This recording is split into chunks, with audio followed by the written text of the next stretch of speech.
Hi bookish friends, my name is Rosalia and this is RozayReads. So I was debating not even trying to upload this because I deleted like half of my footage while trying to clear my storage. And this took me like a week to make. So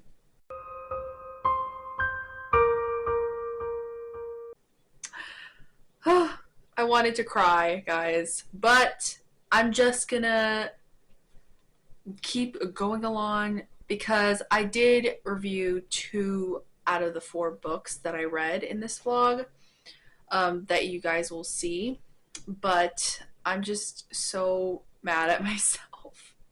But hopefully this is still entertaining, and I will just review the books that I've read that they're not inside the vlog, so I'll just let you know. So in this vlog I used a spinning wheel, and each one had a specific genre that I needed to read from that I have on my TBR cart.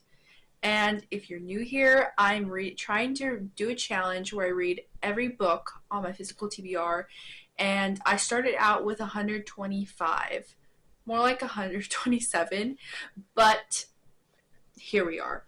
So my goal is to bring it down to 0. Using different fun methods such as like this wheel has been really helping me break that down and just like terminate each and every book. And I feel like I think that's like what I kind of want to call it, like TBR Terminator. I feel like that's really fun. But you know, with the help of my cat, with the help of this wheel, my cat's been picking my books, this wheel's been picking my books, and I have my TBR jar back there. So yeah, I've been having a really good fun time because I lost half of my footage.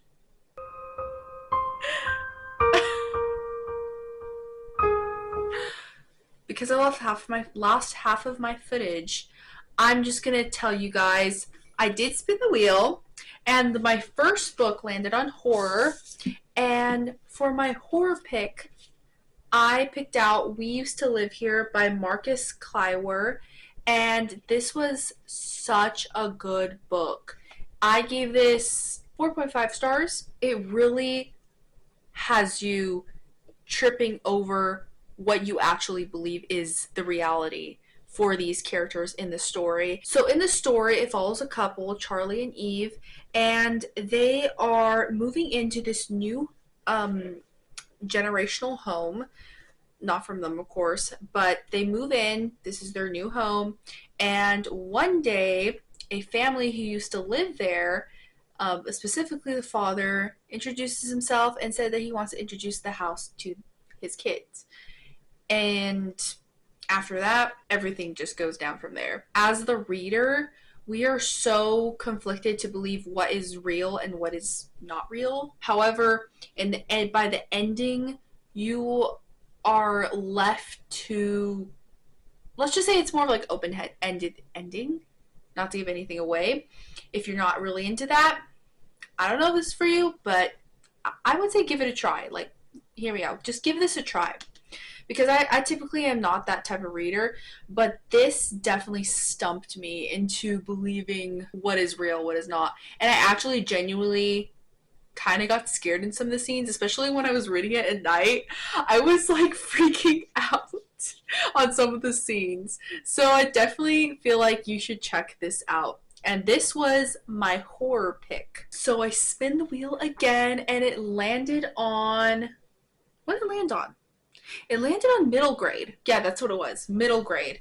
And for middle grade, I picked out One Jar of Magic. And this is like one of the 2 middle grades that I have. Or no, I have more middle grades. What am I talking about? I have like graphic novel middle grades.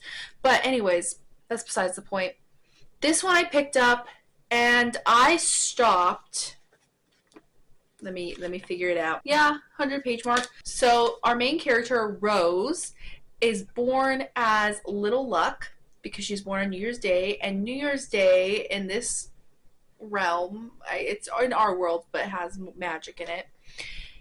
is very special because that's the day in which the ceremony of capturing magic takes place. Because of that, Rose is destined to gain one of the most magical jars. Because her dad also previously is a very famous and popular, I guess, individual who was able to capture some of the best magic in this town. There's a lot of expectations revolving around Rose to pick some of the best magic in the town. Once she picks out the smallest magic in her jar, well, you kind of know what leads to there. Disappointment in herself, her father, disappointment in her. There's a lot of things going on, but as I say, a lot of things going on, it was very dull. And the magic system, it was not explained at all. All they said, it was just like you capture the magic in the jars, and then each of the magic has a specific thing that they do, like for laundry, if it's really a small magic, or if it's bigger magic, it could be like making a family happy together again. It's very arbitrary in how the magic system works, so I didn't enjoy that. The other thing that I did not enjoy is the main character, Rose. I found her extremely annoying. And I know she's a kid, okay? But you can make a kid who is not so extremely annoying and hard to read when she's supposed to be a likable and relatable character. All she was to me, or all it seemed to me with her, was that she kept complaining and complaining. Or not even complaining, just like in the beginning bragging like, I'm the best, I'm Rose Anders, and I need to be the best because my father says so, and I am little luck. And she says that on and on and on, paraphrasing it in different ways, but we get the gist. I'm like, girl, calm down, we know, okay? I don't know. And then, of course, I already know how the ending's gonna end. And don't get mad at me. I know this is middle grade, but the characters, I've read middle grade with characters and plot that had way more depth than this. Like Harry Potter. Harry Potter's middle grade, right? Percy Jackson, they're all middle grade. They're so good. This, unfortunately, is not it. So, I gave this, I'm trying to remember. Oh no, I didn't give it any stars because I DNF'd it. I did not finish it. I stopped at the 100-page mark because, I didn't want to put myself through that. And this is the only book in the vlog that I actually didn't finish. You'll see later on in my next clips another book that I pushed myself so hard to finish.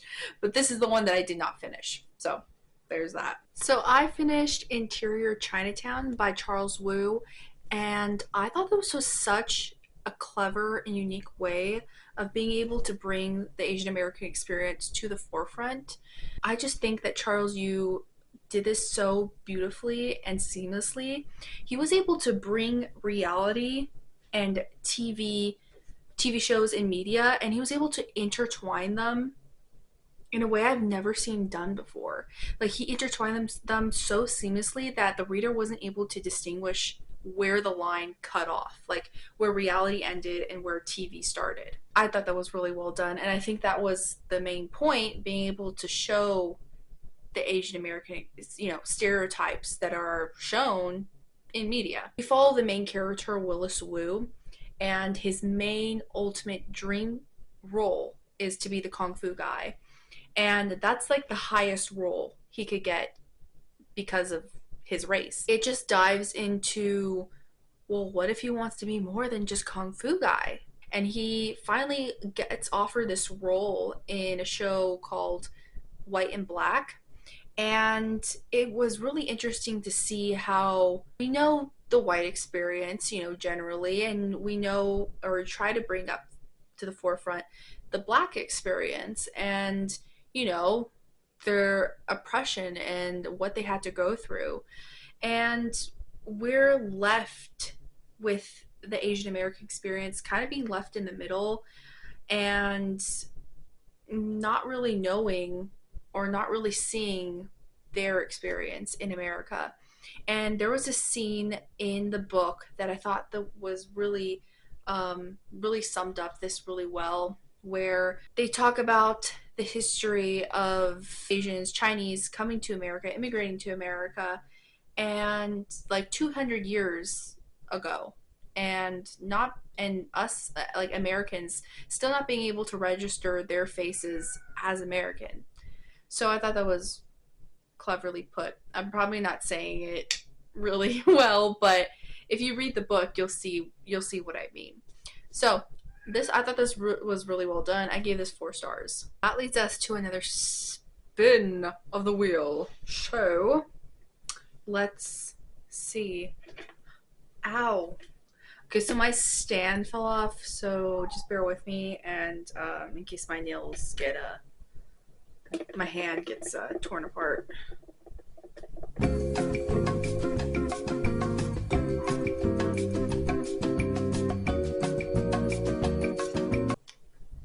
Litfic. So let's see what we have for Litfic. I've come to you bearing news. I've picked out my next literary fiction novel, and that's going to be Little Fires Everywhere by Celeste Ng. I feel like this is like my only litfic novel that I have right now. Oh, and wait, I have like one more, I think, but I've been wanting to pick this up for forever because I also know that they have a show or like a movie that's out now. So I'm going to be reading this. Yeah. Why did this make me so angry? This took me like almost a week to finish, and for the length of how it is, like, it shouldn't be that long. It should have taken me like 1 to 2 days. And I couldn't get into this. I kept having to put it down until like the 200 page mark, a little over 200 pages, which is like 2/3 of the way through. I was really debating putting this down like at 100 pages because it was dragging and dragging, and I guess I was just expecting it to be a little bit more dystopian, or I guess more exaggerated in the way that the back put the plot to be like. So just to give a brief premise or an overview of the story, we follow Mia and Pearl, which is a mother and daughter duet, and they're kind of like vagabonds, so they travel everywhere because the mother, Mia, is an artist. She goes and travels around the states with her daughter, and they move to Cleveland, Ohio, in this small town. So Mia and Pearl move into this town, Shaker Heights, where everything is placid, everything's in order, perfect town. Everything seems to all look like it's meant to be there. Like the roads are perfect. Mrs. and Mr. Richardson are kind of like generational owners of this town. They rent out this apartment complex or like studio to these two, Mia and Pearl, out of the graciousness of their hearts. Specifically Mrs. Richardson. I'm looking at Mrs. Richardson. I hated Mrs. Richardson, but that was the point of the story, so it's a good hate. I thought it was going to be more exaggerated, like everybody was almost like very similar. They wore the same things, and like the homes were very like almost like copied, like everything was exactly the same. And I don't know why I was thinking that, and I guess this is just more of a realistic domestic story about familial and like relationships, and it wasn't really what I was expecting, which is on me, because I knew kind of like, okay, this is literary fiction, so it focuses more on the characters rather than the plot. And I'm a very plot-driven girl, and I love good characters. I love great characters, and eventually these characters are very have a lot of depth to them in the end. But I couldn't follow their lives in the beginning of the story. Like, I was very close to putting this down, but I already put it down. I already put a book down in this vlog, and I didn't want to put one down again because you know, I just want you guys to hear my experience and give an actual rating. By the way, I gave this 3 stars on Goodreads, but I'm thinking now like it's more like a 2.75. Just it's not exact 3 stars for me, and 3 stars means that it fell in the middle. Like it was an okay read. I enjoyed it. But I didn't enjoy this book until the ending. And I don't know. I feel like a book should keep me engaged throughout the whole the whole novel. So that's why I'm giving it more like a 2.75 stars, because it just fell on the lower side of my taste. As I said, I finished this, and let me just go over all the books that I finished in this vlog. So in this vlog, I read 4 books, in which 2 only got recorded. I'm still mad. Stop. I read 4 books. And so starting out with this one I gave 2.75 stars. For Interior Chinatown, I gave 4 stars. One Jar of Magic, I did not finish, so I didn't rate it. For my horror pick, I picked We Used to Live Here, and I gave this 4.5 stars. Thank you all so much for watching, and I hope you're not mad at me because, you know, of deleted footage. Oh, brother, this guy stinks! However, I just hope you guys enjoyed this video, and let me know in the comments below what you guys like to see, or if you have any ideas for me to film, because I really like hearing from others in the bookish community. And if you made it to the end of this video, let's leave a little cat emoji, because my cats are my babies and my cat helps me pick out the books sometimes. So let's leave a cat emoji, and I will see you guys next time. Okay, bye!